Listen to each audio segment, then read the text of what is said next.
आज हम पढ़ेंगे classification of modern Indian language. Language का मतलब क्या होता है? लैंग्वेज एक तरीके का ऐसा माध्यम है जिसके थ्रू एक इंसान दूसरे इंसान से कुछ बातें कर सकते हैं, अपने थॉट्सों का आदान प्रदान कर सकते हैं। सिर्फ इंसान ही नहीं बल्कि जानवर भी लैंग्वेज का प्रयोग करते हैं एक दूसरे के साथ बात करने के लिए। उसी तरह बर्ड्स भी कुछ सेट ऑफ साउंड का यूज करते हैं एक दूसरे के साथ कम्युनिकेट करने के लिए। आज हम पढ़ेंगे 4 लैंग्वेज फैमिलीज के बारे में। सबसे पहला जो हमारा आता है इंडो यूरोपियन फैमिली के बारे में। ये इंडिया में सबसे ज्यादा बोले जाती है, 73% इसका है। इसे आप अच्छे से याद रखिएगा, 73%। जिसके सब फैमिली है इंडो आर्यंस, इसे भी आप अच्छे से याद रखिएगा। अब इसे हम इंडो आर्यन क्यों बोलते हैं, इसे हम मैप के थ्रू अच्छे से जानते हैं। सबसे पहले हमें यह जानना जरूरी है कि आर्यन किसे बोलते हैं। तो जो भी व्यक्ति या जो लोग कैस्पियन सी के आसपास के इलाका से, ये हो गया आपका कैस्पियन सी, इसके आसपास के इलाका से जो इंडियन आए थे इंडिया में, उन्हें ही हम बोलते हैं आर्यंस। आपने हड़प्पा सिविलाइजेशन जब पढ़ा होगा तो उसमें आपने एक चीज पढ़ा होगा कि हड़प्पा सिविलाइजेशन का एंड होने का कारण भी कौन थे? आर्यंस को कहीं कहीं बताया जाता है। क्यों? क्योंकि आर्यंस आए और इन्होंने इन्वेड कर दिया, यानी कि पूरे हड़प्पन सिविलाइजेशन को जीत लिया और वहां के लोगों को मारा गया या वहां से उन्हें भगा दिया गया। इस कारण से कहते हैं कि हड़प्पन सिविलाइजेशन का एंड भी आर्यंस के आने के कारण हुआ था। दूसरा ये रीजन हड़प्पा सिविलाइजेशन का एंड होने का दिया जाता है कि पहले यहां से सरस्वती नदी बहती थी, जिसके फ्लड के कारण ये सिविलाइजेशन जो था यहाँ पे पूरी तरीके से खत्म हो गया। ठीक है, तो ये दो कारण आप दिए जाते हैं, लेकिन किसी के भी बारे में कोई प्रॉपर इंफॉर्मेशन नहीं है जो ये साबित कर दे कि हड़प्पा सिविलाइजेशन ऐसे एंड हुआ था। तो आर्यन के बारे में आपने समझ गए, जो कैस्पियन सी के आसपास से आए थे और हिंदुस्तान में आके बस गए थे। तो वो जो आए थे उन्होंने अपने साथ अपने लैंग्वेज को भी लेके आया था।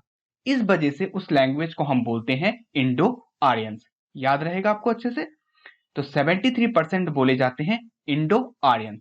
ठीक है, ये सब फैमिली है इंडो यूरोपियन का। जो कहां कहां बोले जाते हैं? जो आउटसाइड इंडिया बोले जाते हैं, जम्मू कश्मीर में बोले जाते हैं, पंजाब, हिमाचल प्रदेश, राजस्थान, हरियाणा, जो भी इलाके हड़प्पन सिविलाइजेशन के एरिया में थे, लगभग उन इलाकाओं में इंडो आर्यन सबसे ज्यादा बोले जाते हैं। उसके बाद आप असम को भी देख सकते हैं, इसमें है जो ईस्टर्न साइड में इंडिया का आता है। हम अपने दूसरे लैंग्वेज फैमिली की तरफ चलते हैं, जो है ड्रेविडियन।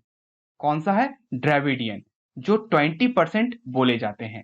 अब ड्रेविडियन इलाका कौन सा है हमारा, इसे हमें देखना जरूरी है। तो हम द्रविडियन इलाका किसे बोलते हैं? तो जो हमारा पेनिसुलर इंडिया है, इसे हम बोलते हैं द्रविडियन वाला इलाका। यहाँ पे क्या बोले जाते हैं? द्रविडियन लैंग्वेज बोले जाते हैं।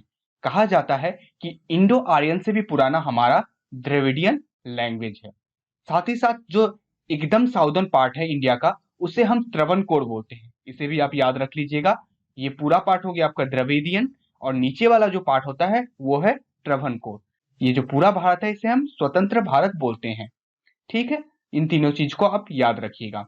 उसके बाद हम चले जाते हैं, ये किन किन किन इलाकाओं में बोले जाते हैं, इनको आप अच्छे से यहाँ पे देख सकते हैं। थर्ड जो हमारा फैमिली आता है लैंग्वेज का, वो है ऑस्ट्रिक। कौन सा है? ऑस्ट्रिक, जिसके दो सब फैमिली है। ऑस्ट्रो एशियाटिक पहला है और दूसरा है ऑस्ट्रोनेशियन। अब ये बोले कहाँ कहाँ जाते हैं? ये जो लाइन है मेडागास्कर को लेकर, और जितना भी आपका इंडोनेशिया, यहाँ पे आप देख पा रहे होंगे थाईलैंड, जितने भी आइलैंड कंट्रीज है, इन इलाकाओं में ऑस्ट्रोनेशियन लैंग्वेज बोले जाते हैं। कौन सा? ऑस्ट्रोनेशियन लैंग्वेज यहाँ पे बोले जाते हैं। बट ऑस्ट्रेलिया में ये लैंग्वेज नहीं बोले जाते हैं। दूसरा जो हमारा ऑस्ट्रो एशियाटिक आता है, वो इंडिया में और साथ ही साथ इंडिया के साथ जो एशियाटिक कॉन्टिनेंट है, इस कॉन्टिनेंट में ही बोले जाते हैं। ये इलाका जो है इसमें एशियाटिक, ऑस्ट्रो एशियाटिक लैंग्वेज बोले जाते हैं।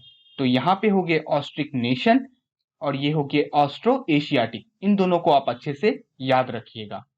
तो इसमें 1.38% बोले जाते हैं Austro Asiatic and Austro nation.